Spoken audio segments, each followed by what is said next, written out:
Hello everybody, my name is Zool, and welcome to my introductory series on how to mod Fallout 3. In this episode, we are going to be looking at weather mods. That's right, weather mods. And to do this, I'm actually going to be showing you a comparison of my 3 top favorite weather mods for Fallout 3. These mods are amazing, but you can only pick one. So I'm here to help you pick the mod that best works for you. Today, we're going to be looking at Project Reality, Fallout, and DC Moods. Now, each of these mods are a little bit different, but I'm going to explain them later. For now, I'm going to be showing you some comparison footage, and then I'm going to go over quickly how to install them. So let's get started. Alright, so the first comparison we're going to make is vanilla to Project Reality. And I'm just going to be doing some quick and easy comparison footage here. If you want a more in-depth look at what these mods do, I do have some other videos on my channel, so maybe go ahead and look them up. The main thing that Project Reality does is it makes the world a hell of a lot darker. I have brightened and increased the contrast on all of the images at night, but they are increased to the exact same degree, so you will be able to tell the same amount of difference, even though it might be a little bit lighter or darker. Another thing Project Reality does, if you may notice on this scene, is it actually adds its own custom weather effects. So you're going to have rain, clouds, other really cool things like that. Now, my favorite part about this mod is just the way that it looks. It makes everything feel really overclassed, really gloomy, really oppressive, but it can also have those nice sunny days. It's a really amazing mod, and those weather effects really add a lot. It also gets rid of that terrible green haze that's all over the screen. Now, some people swear by the green, but honestly, it's been a very long time since those nukes fell, and if you take a look at this scene, it looks really ridiculous with that green haze over the camera's filter. And again, I think this scene kind of wraps up why Project Reality is better than the vanilla game, and really why all weather mods are better than the vanilla game. They just look better. If you don't believe me, install one of these mods and check it out for yourself. Okay, now we're going to compare 2 other mods, this time DC Moods with Fallout. Now, Fallout is kind of the classic weather mod for Fallout 3. It removes the green haze and adds darker nights, but not a lot else. DC Moods, on the other hand, is a very relative newcomer that I've been really digging lately. They're both awesome mods though, and you may want to just make them decision based off of your own personal preferences. Both the mods add very dark nights, but in different ways. DC Moods seems to add a bit of a blueness, a deeper sort of blue night, whereas Fallout makes the nights kind of black. Overall, DC Moods has darker nights, however. Both these scenes are at the exact same level of brightness, and the DC Moods side is almost pitch black. You will need to bring a light if you're going out there, but we'll discuss a little bit more about that later.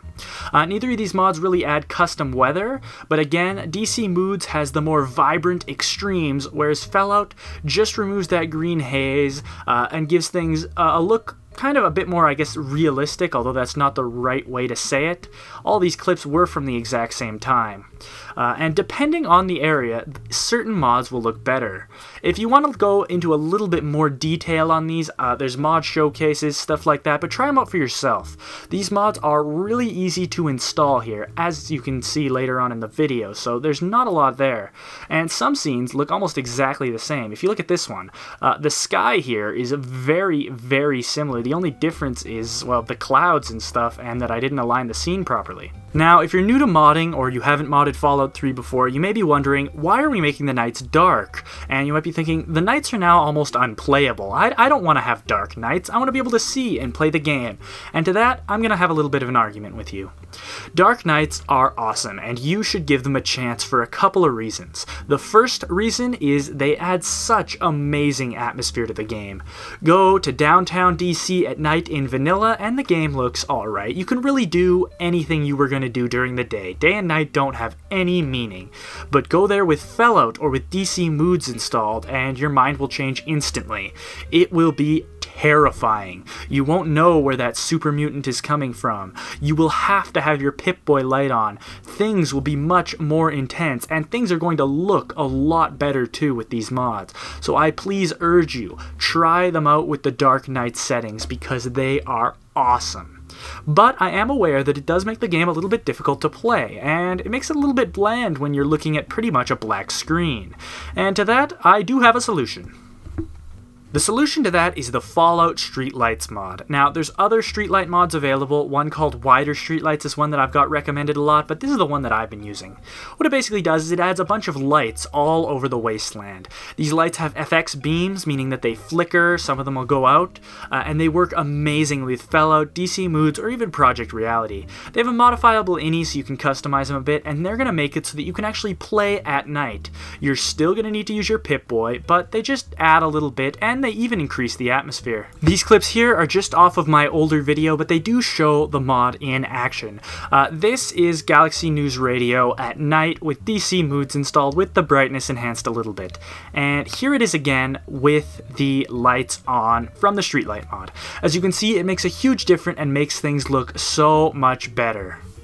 If you're going to go ahead and make the nights darker, you might as well use the streetlight mods because it really lights things up and makes them look so much nicer. Alright, well, we have talked a lot about the different mod options that you have, and now we're going to talk about how to install them. Keep in mind you can only have one weather mod at a time, so you must pick your favorite. Now, my footage so far has shown you kind of a brief taste of it, but I would recommend you try them all out and find out which one personally is your favorite. I have a personal preference, but yours might be a little bit different. You might think of the night being a little bit this way or a little bit that way. I'm not sure, so go ahead and check them all out. Most of them are actually really easy to install, but I'm going to go over them really quickly just in case. How to install Project Reality. Project Reality is going to be the simplest of all the mods that we cover today. The other mods are going to require a little bit more work, but this one is just dead simple. Go over to the file section, download the main file with Manager. After that, just simply activate it in your Nexus Mod Manager and put it somewhere near the bottom of your load order. Loot should be able to handle out exactly where it should go, so there's really nothing to worry about. This mod really is just push a couple buttons and then launch the game. How to install DC Moods. DC Moods is actually really easy to install too, but there are a couple of optional files that we have to be aware of. So simply go to the description and click on the link to take you to the DC Moods page and then scroll down. Once here, you'll be presented with these files. Since E and B's are beyond the scope of this video, I'm just going to be showing you how to install the standard version. Using the Download with Manager button, download DC Moods, Point Lookout Moods, the Pit Moods, and if you would like, DC Suns. I personally use this and would recommend it. After you've done that, simply launch your Nexus Mod Manager.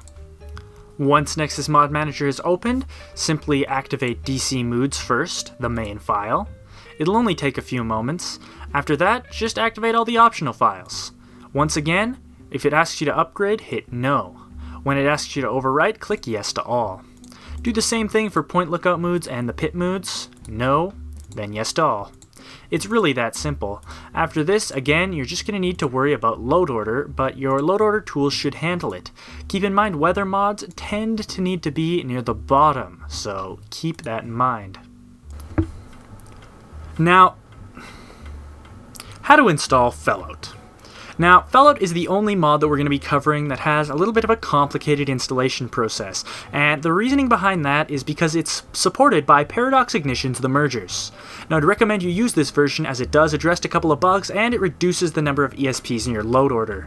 It's not really that hard to install if you've watched my other videos, but I am going to walk you through it. So the first thing you're going to want to do is head over to the File section on the Nexus page for Fallout. Here, you're going to be presented with a main file and a bunch of optional files. Go ahead and download the main file manually. Do not use Download with Manager, use a manual download.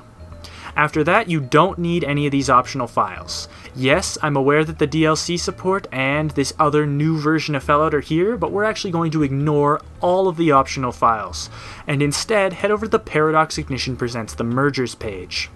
Once you're there, go to the File section, scroll down until you find Fallout Merged, and download this file manually as well. It's going to give you this little list of mods that you need. Ignore that. This is basically kind of a glitch with the Nexus site and the way that the Paradox Ignition mergers are set up. Just click Continue with my download and then download both those files. I've already downloaded the files and extracted them using WinRAR, so I have the folders on my desktop.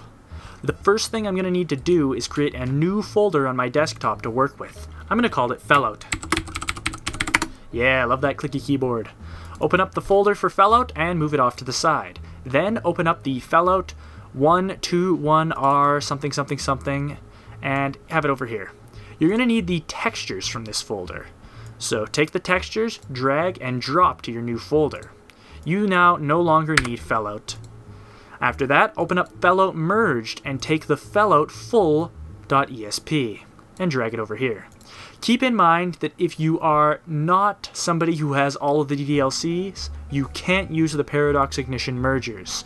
So this is just a friendly warning as I right-click on the folder and click Add to Archive. It'll present me with this screen, and I'll click Go.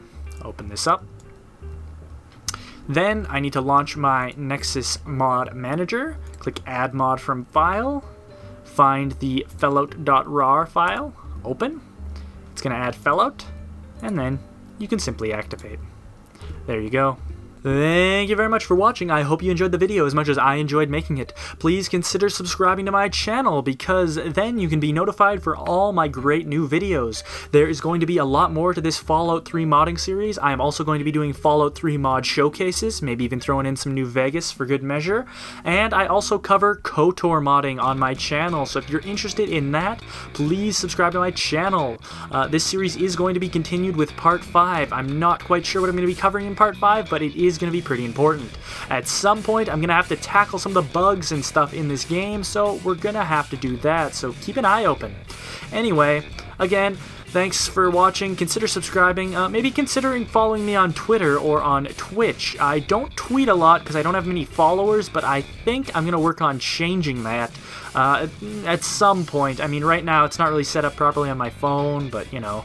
Anyway, this video has gone on long enough. Thank you so much for sticking around to the end. You guys are the best. Yeah!